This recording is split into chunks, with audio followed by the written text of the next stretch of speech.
Welcome to the Bio Insights, where science comes alive.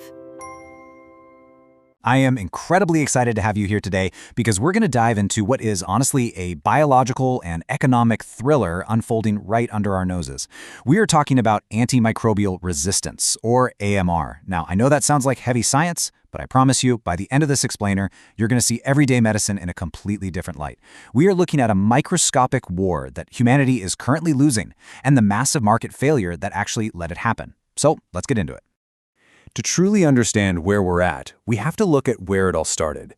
Alexander Fleming, the man who famously discovered penicillin, well, he foresaw this exact problem.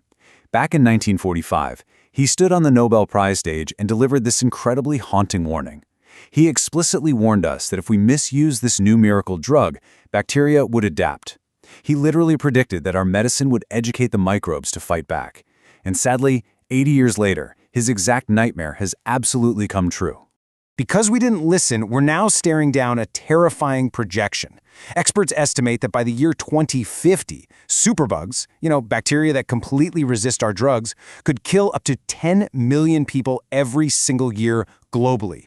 Let that sink in for a second. That is more than cancer. This isn't just some hypothetical problem for future generations, right? The stakes are incredibly high and the crisis is literally already here. All right, Section 1, the silent pandemic. Let's see what this actually looks like. We are suddenly seeing people dying from basic infections again. Take the really tragic case of a 27-year-old Swedish woman. She traveled to New Delhi for a routine surgery, and the operation went totally fine, but she contracted a superbug known as NDM1. It's a highly resistant and rapidly spreading bacteria, and it was completely untreatable. Not in India, not in Sweden. There was no antibiotic on Earth that could save her. This is exactly why it's called a silent pandemic. To really appreciate what we stand to lose here, think about this stark contrast in human history. For most of our existence, a tiny cut on your finger or a simple toothache, that could be a death sentence, which kept the average human lifespan hovering right around 40 years. The discovery of antibiotics was the ultimate game changer, literally shooting our life expectancy up to 70 years. We rely so heavily on these miracle drugs for everything, from childbirth to cancer treatments. But right now, that very foundation of modern medicine is cracking. Moving on to Section 2. How superbugs are born. So how exactly does a normal, totally treatable infection turn into an unstoppable superbug? The biology behind this is absolutely fascinating, even if it's kind of scary. It all starts with antimicrobial resistance, or AMR. And I want to be super clear about what this actually means, because there's a huge misconception out there that our human bodies become immune to the medicine. That's entirely false. It is the microbes themselves, the bacteria, the viruses, the fungi. They're the ones evolving to survive and multiply even when they're flooded with drugs specifically designed to destroy them. The crucial point here is how this evolution actually happens in practice. Let's walk through it step by step.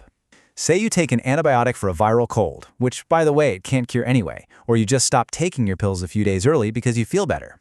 Well, step 2, the antibiotic kills off the weak bacteria. Step 3, the strongest, most incredibly resilient bacteria are left behind. They mutate, they survive, and in step 4, they multiply. It's like every single unnecessary prescription acts as a biological training camp, basically just making the bacteria stronger. And you have to marvel at the sheer genius of these microbes. They have 4 main ways they outsmart our medicine. Some of them, like penicillin-resistant bugs, literally produce an enzyme called beta-lactamase just to destroy the drug before it can even work. MRSA, which is a notorious and highly resistant staph infection, well, it actually changes its own cellular locks so the drug can't even bind to it. Others use what's called an efflux pump to physically spit the antibiotic back out of their cells. Or they just bypass the drug's metabolic roadblock entirely. I mean, they are microscopic escape artists. Let's look at Section 3, the economics of failure. We've talked about the biology, but here is the massive twist. While biology created the superbug, it was actually a catastrophic market failure that allowed it to become a global threat. If you've ever wondered why giant pharmaceutical companies like AstraZeneca and Sanofi completely abandoned their antibiotic research, well, this simple comparison explains the whole shebang. Think about a drug for a chronic condition, like diabetes. It's taken by a patient every single day for the rest of their life. It is a total goldmine. But an antibiotic? You take it for 3 to 7 days, you're cured, and you stop.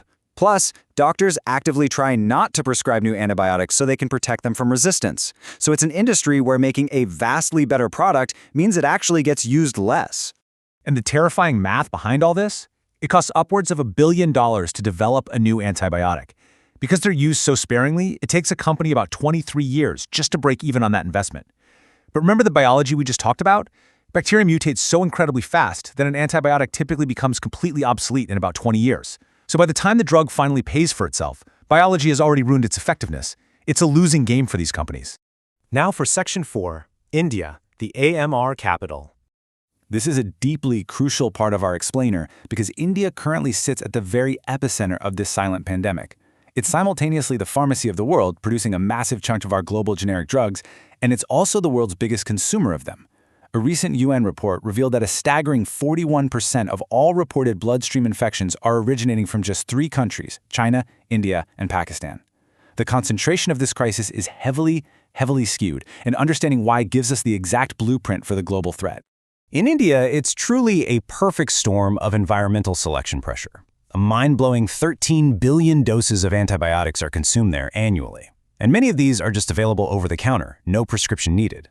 You add to that the massive overuse in poultry farms, literally just to make chickens grow faster, and untreated wastewater from pharma factories dumping antibiotic residues directly into local rivers. The soil and the rivers literally become outdoor breeding labs for superbugs, which are then rapidly spread through poor sanitation. Now, we can talk about economics and macro-level data all day, but we really must ground this in reality to remember why it matters. Every single year in India, 50,000 newborns lose their lives to infections that absolutely no medicine can cure. That is the very real, very tragic human cost of our collective failure to protect these miracle drugs. Okay, Section 5, fighting the superbugs, because there is hope. Despite this incredibly grim picture we've painted, there's a fascinating David versus Goliath subplot happening right now.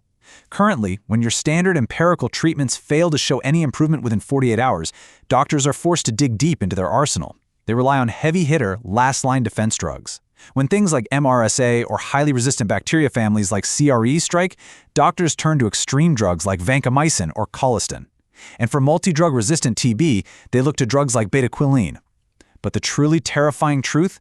Even these last-line defenses are starting to fail us. We desperately need new weapons.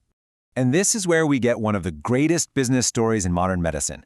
While Big Pharma completely walked away from the billion-dollar costs and the low returns, an Indian company called Wockhardt, led by Habil Korakiwala, stepped up. They used the steady, kind of boring, reliable profits from their everyday insulin business to quietly fund a 30-year, $800 million research and development bet on 6 novel antibiotics. No one else was doing this. And that massive bet paid off. Wockhardt created a drug called Xenic, designed to hunt down the most unkillable bugs on Earth. And because they're the only ones who actually did the research, they expect a 15-year market monopoly. Add to that India's 2023 development of naftromycin for pneumonia, which is 10 times more effective, and the brilliant Red Line campaign, which literally puts a visual red line on packaging to stop over-the-counter misuse. Plus, they're adopting a holistic One Health approach, tackling humans, animals, and the environment together. India is rapidly transitioning from the AMR capital to a global innovation hub. It's a real game changer. Finally, Section 6, how you can help. So, we've covered the microscopic biology, the massive economics, and the global innovations. But what does this actually mean for you? Well, every single one of us has to act as a steward for these life-saving drugs. Always finish your complete prescribed course of antibiotics, even if you feel 100% better on day 3. Never demand antibiotics from your doctor for a viral infection like a cold or the flu. They literally won't work anyway. Don't flush whole pills down the toilet where they enter the water supply and breed superbugs. Take them back to a pharmacy. And just practice basic hygiene to stop the spread of infections before they even start. I want to leave you with this final, provocative thought. Every single time you open a medicine cabinet, you are making a choice that impacts the entire future of human healthcare. Will your actions help stop the superbug, or will you be the one running the training camp that helps it grow? Thank you so much for joining me on this explainer.